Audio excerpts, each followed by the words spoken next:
오늘 본문 말씀 마태복음 10장 1절부터 15절입니다. 예수님께서 12제자를 부르시고 그들에게 명령하신 내용이죠. 부르시고 파송하신 내용인데, 자, 오늘의 주제는 무엇입니까? 거저 받아 거저 나누는 제자의 사명. 거저 받아 거저 나누는 제자의 사명. 자, 오늘의 말씀 요약 함께 봅니다. 예수님이 12 제자에게 귀신을 내쫓고 모든 병과 주십니다. 제자들은 전국이 가까이 왔음을 전파하고 병을 고치고 죽은 자를 살리며 귀신을 쫓아내되 거저 받은 것을 거저 주어야 합니다. 여행을 위해 최소한의 준비만 갖추고 어느 집에 들어가든 평안을 빌어야 합니다. 아멘. 10장 1절부터 4절은 12제자를 부르신, 5절부터 15절은 12제자를 파송하신. 그래서 오늘 말씀은 부르시고 파송하신 내용이죠. 부르시고 보내신 내용입니다. 자, 예수님께서 12제자를 부르시죠. 자, 몇 절의 제자의 명단이 나와 있죠? 2절부터 4절까지 나와 있죠. 중요한 사실은 무엇이냐면 1절입니다. 더러운 귀신을 쫓아내며 모든 병과 모든 약한 것을 고치는 권능을 주신다. 그러면서 12제자의 이름이 쭉 나오고 있죠. 여기 보면은 3절에 야고보가 나오는데 누구의 아들 돼 있어요? 네, 알페오의 아들 야고보라고 했잖아요. 야고보가 또 있나요? 2절에 있죠. 누구의 아들이에요? 세베대의 아들이죠. 그러니까 다른 야고보인 거예요. 그렇죠? 우리 교회는 정의 보유 교회죠. 한정희, 김정희, 그리고 백정희. 이렇게 세 분의 정의님이 계시죠. 같은 이름이지만 이름은 같지만 성이 달라요. 여기는 아버지가 다른 사람의 아들 야고보. 알페오의 아들 야곱이고 누구의 아들이라고 그랬어요?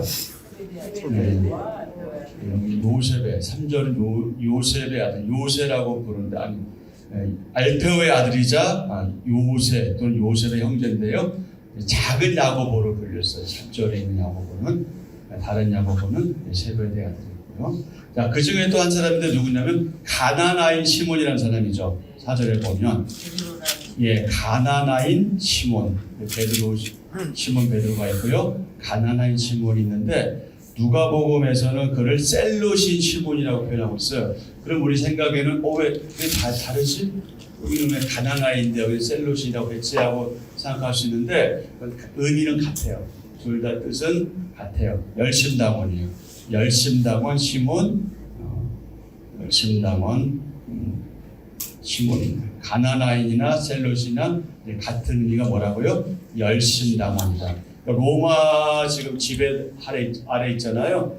그 로마에 대해서 그 통치를 거부하기도 하고 적대적인 그런 급진적인 민족주의자, 폭력을 사용하는 사람들이 있고, 이 사람들 항상 그 칼을 소지하고 다니고 그랬던 사람들입니다. 그 다음에 누가 나옵니까?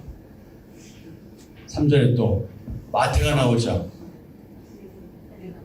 마태가 나오나요? 네. 마태는 누구예요? 마태복음을 쓴 사람이잖아요. 그 사람이 다른 이름은 레위잖아요. 요 마태. 마태의 직업은 뭐였어요? 세리였잖아요.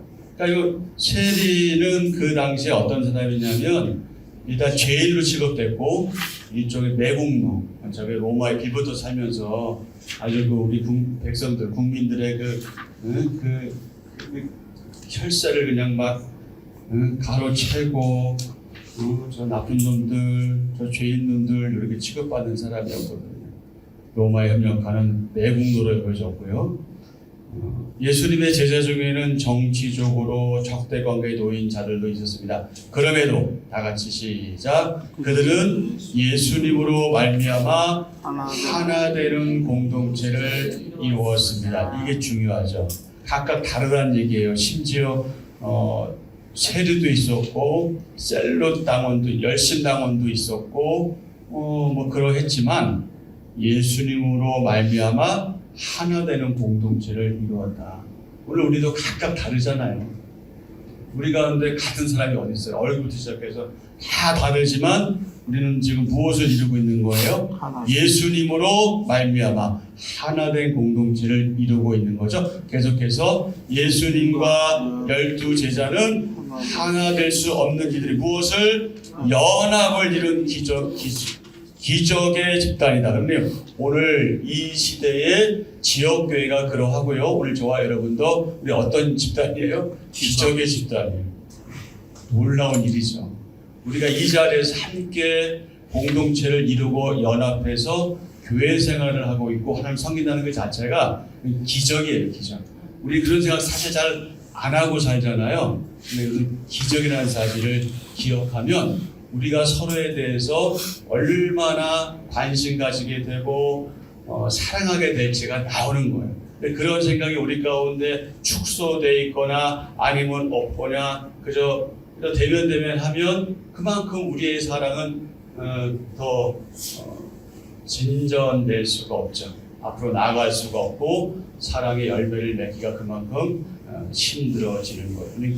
공동체, 어떤 공동체? 하나 되는 공동체인데 누구로 말미암아? 예수님으로 말미암아 공동체를 이뤘다. 그리고 어떻게 보면 우리 각자 너무 다르잖아. 성격도 기질도 자라온 그런 환경도 다 다르지만 그래서 어떻게 보면 하나 될 수 없는 우리지만 우리는 연합을 이룬 하나 된 기적의 집단이라는 사실을 우리가 늘 기억할 필요가 있죠. 자, 공동체 연합을 위해서 우리가 저와 여러분이 편견을 내려놓고 선입견을 내려놓고 포용할 사람은 누구인지 깊이 묵상하는 하루 되었으면 좋겠습니다.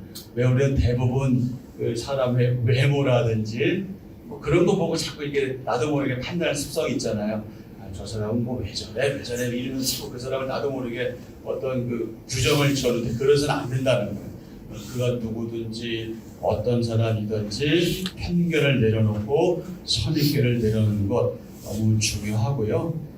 설사 나중에 그분으로 인해서 우리 공동체가 어려움을 당한 일이 있다 할지라도 그럴지라도 지금은 그를 수용하고 받아주고 그래서 우리가 분별력을 가지고 지혜를 가질 필요가 있죠. 요즘에 왜 그런 얘기 있잖아요. 교회에서 비상이 걸린 게 뭐냐면 옛날에는 하여튼 우리 전도하고 복음 전하고 사람들 많이 나오는 걸 좋잖아요. 우리 당에 구원받은 차고 넘치는 너무 좋은 일인데 요즘에 하도 그 이단들도 많고 이상한 사람들 많다 보니까 경계하는 그런 일들이 있어요. 그래서 새로운 분들이 오는 것에 대해서 그렇게 막 환영하고 이런 시대는 아닌 시대가 돼서 참 슬픈 일인데 그러니까 그럴지라도 일단 우리 가운데 오면 잘 받아줄 필요가 있다는 거죠. 왜냐하면 참새 한 마리가 두 아싸를 팔리는 거나 모든 것이 다 하나님 섭리 가운데 이루어지는 것이니 일단 받고 그 다음에 좋은 관계를 맺어가고 결과에 대해서는 나중 일이니까 이런 일들이 우리 가운데 필요합니다.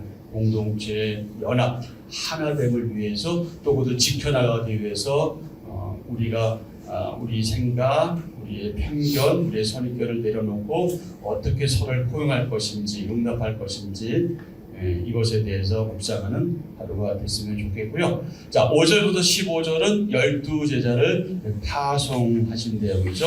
12 제자에게 어떤 능력을 주셔요? 하늘의 권세와 능력을 주시죠. 자, 1절 다시 한번 보실까요? 그의 12 제자를 부르사 더러운 귀신을 쫓아내며 모든 병과 모든 약한 것을 고치는 권능을 주시니라. 아멘. 또한 그들을 파송하시며 돈이나 여분의 옷이나 음식 같은 인간적 수단을 보하지 말라고 의지하지 말라고 지시하십니다.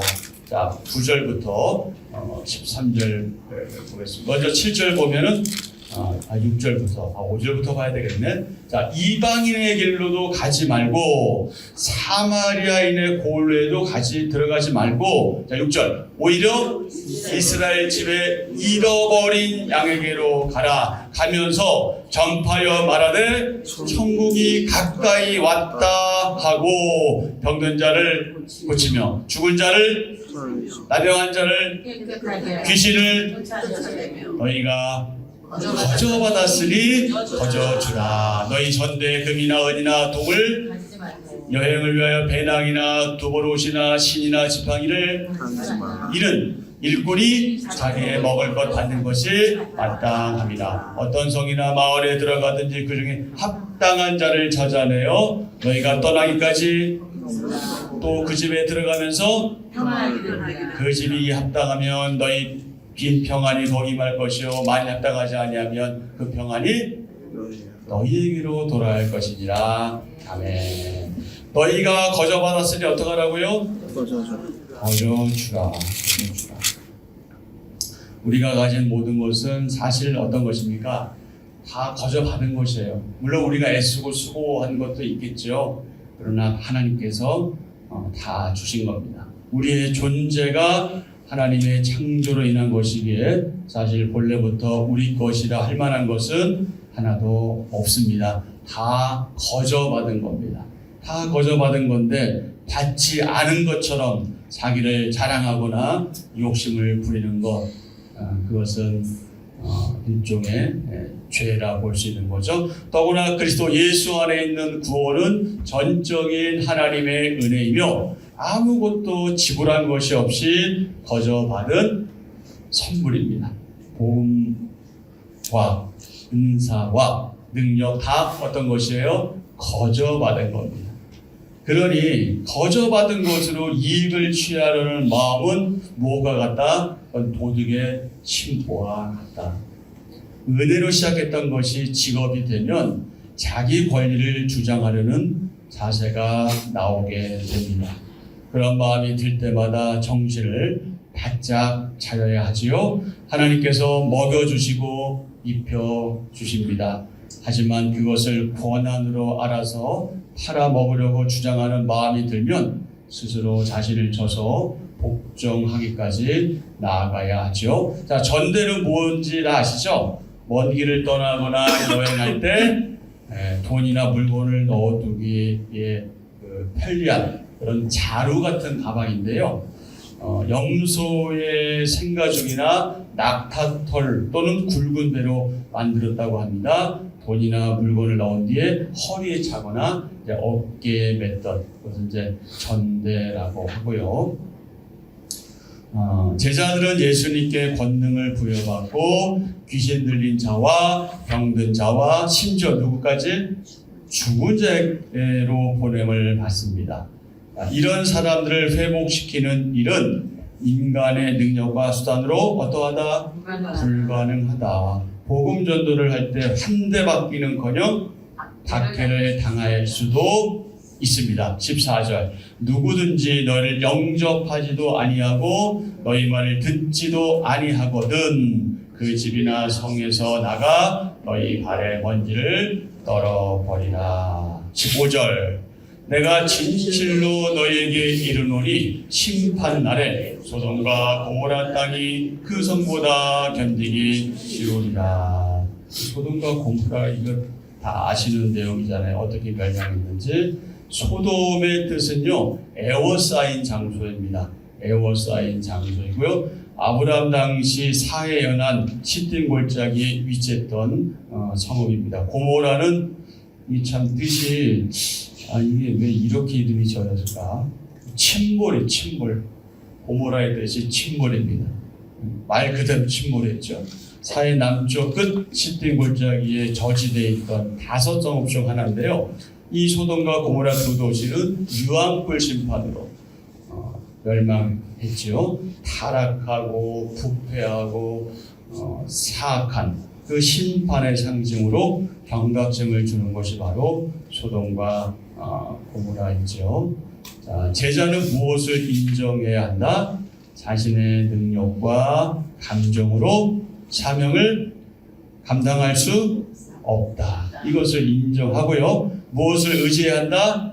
주님의 공급하심을 의지해야 한다. 다 같이요. 세상의 방법이 아닌 주님이 주시는 권위와 공급을 의지하는 사람이 맡겨진 사명을 완수합니다. 아멘. 오늘 이 말씀은 특별히 제자들에게 주신 말씀이고, 오늘날로 말하면 사역자에게 주신 말씀인데, 오늘 우리가 적용해야 될 부분은 단순하게 그냥 목회자는 이렇게 하는 거야 라는 그것이 아니라, 우리 모두가 다 예수님의 제자라는 그 인식하에서 목회자나 목회자에는 관계없이 성도들은 동일하게 행해야 될 그런 부분임을 우리가 기억해야 합니다. 사명을 온전히 감당하기 위해서 우리가 저와 여러분이 주님께 구할 것은 무엇인지 깊이 묵상하는 하루 되었으면 좋겠습니다. 자, 예수님께서 제자들에게 주시는 것이 있죠. 우리는 예수님이 주시는 능력으로 천국을 선포하고 약한 것을 치유함으로써 제자의 사명을 감당할 수 있습니다. 예수님은 제자들을 세상에서 부르시고 다시 어떻게 하셨어요? 세상으로 보내십니다. 그들에게 꼭 필요한 것이 무엇인지 너무나 잘 알고 계셨기에 파송하기 전에 제자들을 말씀으로 권면하시죠. 자, 1절부터 4절 또 8절. 자, 무엇을 주십니까? 제자들에게 예수님께서 권능을 주십니다. 권능을 주십니다. 아직 부족하고 미흡한 제자들에게 예수님이 권능을 부여하신 이유가 무엇일까요? 귀신을 쫓아내며 모든 병과 약한 것을 고치는 권능은 전적으로 누구로부터 나온다? 예수님으로부터 나온다 하는 사실을 알리시기 위해서 그렇게 하셨고요. 예수님은 제자에게 복음을 전하는 데 필요한 권능을 주십니다. 두 번째 5절, 6절, 7절에서 무엇을 주셨습니까? 예수님이 제자들에게 사명을 주십니다. 그럼 예수님은 왜 이스라엘의 잃어버린 양에게만 천국을 선포하라고 제자들에게 명령하셨습니까? 예수님의 구원 사역이 이스라엘 시작된 후 사마리아와 땅끝까지 퍼져가도록 계획하셨기 때문입니다. 여러분 잘 아시는 사도행전 1장 8절 오직 성령이 너에게 임하시면 너희가 무엇을 받고? 권능을 받고 예루살렘과 온 유대와 사마리아와 땅 끝까지 이르러 내 증인이 되리라. 아멘. 이거 어디부터 시작하셨다고요? 예루살렘, 즉 이스라엘. 여기부터 시작하신 거예요. 이렇게 점진적으로 나아가도록 그렇게 계획하신 거죠. 자, 세 번째 9절부터 15절에 무엇을 주셨습니까? 예수님께서 제자들에게 약속을 주십니다. 전도 사명을 받아 길을 떠나는 제자들에게, 복음 사명을 받아 길을 떠나는 제자들에게 예수님은 이것저것 준비할 필요가 없다고 말씀하신 거죠. 먹고 자는 문제, 의식주 문제죠. 오늘 우리도 말하면 먹고 자는 문제로 제자들이 염려하거나 분주해지면 어떻게 됩니까? 그 사역에 집중하지 못하게 되겠죠. 예수님은 복음을 전할 때 필요한 것을 어떻게 해주시겠다? 공급해 주시겠다고 뭐 하셨다? 약속하셨다. 권능을 주셨고요. 사명을 주셨고요. 약속하셨습니다. 예수님은 제자들에게 권능과 사명과 약속을 주셨습니다. 지금 저와 여러분 우리에게도 동일하게 행하십니다. 그리고 제자로서, 일꾼으로서, 그리스도인으로서, 인격적 성전으로서, 교회로서, 성도로서 그렇게 살아가게 하십니다. 그리고 우리 각각 우리 교회에게 주신 사명, 그리고 각각 개인에게 주신 사명, 이 모든 것에 대해서 우리가 민감하게 묵상하고 또 민감하게 받아들이고 내가 하나님 앞에서 어떻게 살아가야 할까 하는 것에 대해서 늘 거룩한 고민하면서 그렇게 하루하루 최선을 다해 하나님 나라를 살아가는 저와 여러분 되기를 축복합니다. 아멘. 자, 오늘 그 한조희 목상 옆에 보면은 그 워비스라는 사람이 이런 얘기를 했어요. 다 같이요. 주님이 우리를 제자와 일꾼으로 부르셨기에 그분의 일을 위해 필요한 모든 것을 이미 준비하였을 뭐하라? 믿으라. 아멘. 아멘. 주님이 우리를 제자와 일꾼으로 부르셨기에 그분의 일, 즉 하나님의 일을 위해 필요한 모든 것을 이미 주셨음을 준비하셨음을 믿으라. 아멘. 한절 목사입니다. 사역에 필요한 모든 은사와 권능은 하나님이 주십니다. 이 사실을 망각하면 자신이 이룬 성과물에 대해서 하나님께 감사하기보다 타인에게 과시하는 오류에 빠질 수 있습니다. 자, 예를 들어서 여러분 우리 교회 가운데 좋은 소식이 있었잖아요. 우리 하늘에서 기도할 때 정면희 지사님 아버님이 정말 놀라운 기적으로 회복되었잖아요.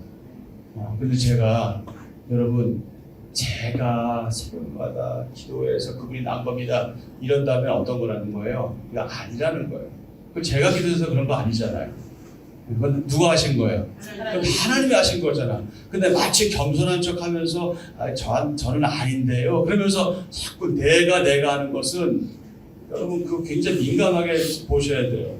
만약에 제가 그렇게 여러분한테 그런다면 여러분 하나님께 고하셔야 돼요. 저 양 목사 저 안 됩니다. 하나님 고하셔야 돼요. 그건 안 되는 거예요. 그거는 사람이 한 일이 아니에요. 하나님께서 저를 통해서 또 여러분을 통해서 우리의 간구를 들으시는 하여튼 우리가 한 건 아니에요. 왜 자꾸 내가 한 거라고 생각을 하는 거예요. 그렇게 되면 어떻게 된다는 거예요? 오류에 빠질 수 있다는 거예요.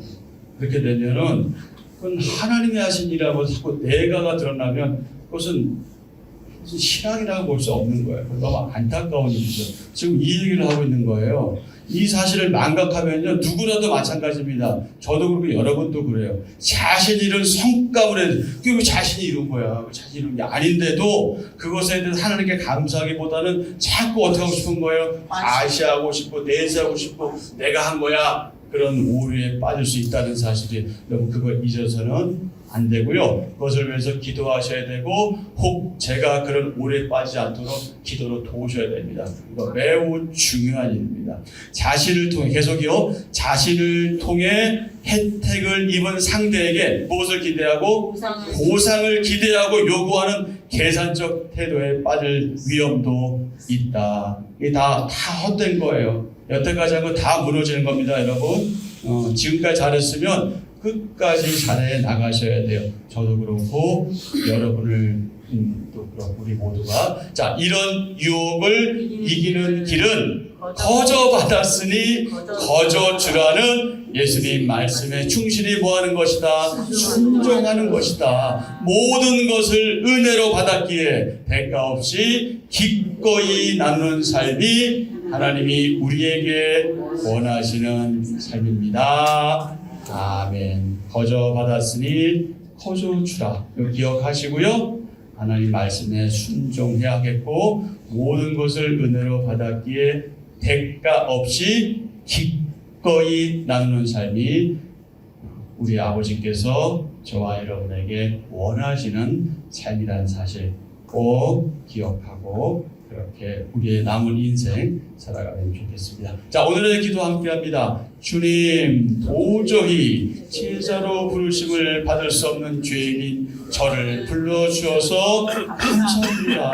그런 은혜를 받았음에도 복음 전하는 사명 앞에서 주저하는 제 연약함을 고백합니다. 제게 베푸신 구원의 은혜를 나누며 전도의 발걸음을 떼길 원하오니 지혜와 권능을 부어 주소서. 예수님의 이름으로 기도합니다. 아멘. 아멘. 네, 오늘도 교회 교회와 나라와 또 자신과 가정을 위해서 기도하시고요. 어제는 그 우리 원춘자 원장님 이제 3차 항암 마쳤다고 해요.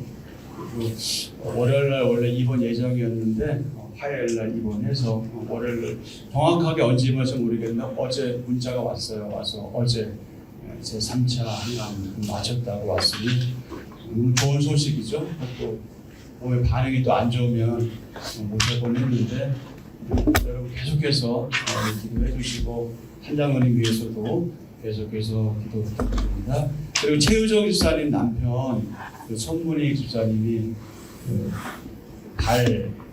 발바닥에 그 뒤꿈치 거기 다쳐가지고 이거 발 뒷굽이라고 그러는데 말도 아닌데 사람이 이렇게 표현하는지 모르겠지만 어쨌든 그 발 뒷굽 왼쪽 발 뒷굽이 다쳐가지고 오늘 11시에 수술합니다. 2시간 정도 걸린다고 그래요. 위해서 기도 부탁드리고요. 백정희 성도님은 그 목요일 날 입원하는데 그분이 무릎을 다쳐가지고 안에 그 쇠라고 그래 뭐라 해야 침 그걸 제거하는 수술인데 그것도 전신 마취하고 한다네요. 위해서 기도해 주시고요. 조현정 성도님 집사님은 아마 2월 달 정도 이제 좀 재활하면 3월부터는 움직일 수 있을 것 같아요. 한 발짝 이렇게 좀 내딛는 연습하고 있다고 하네요. 그러니까 이런 좀 좋은 소식들이 들려오고 있으니 우리가 계속해서 그분들 생각하시면 기도하시고요. 또 우리가 기도 제목으로 내놓지 않은 분들 중에도 참 아픈 분들 많이 있잖아요. 여기 계신 분들도 있을 거예요. 가족 가운데. 그러니까 우리가 뭐 이름 부르고 기도하지 않더라도 그런 분들 위해서도 함께 기도했으면 좋겠습니다. 그래서 아프면 본인도 힘들지만 가족들이 힘들잖아요. 우리 모두를 위해서 이렇게 함께 기도하면 좋겠고요. 그리고 빠짐없이 나라 위해서 여러분 기도하면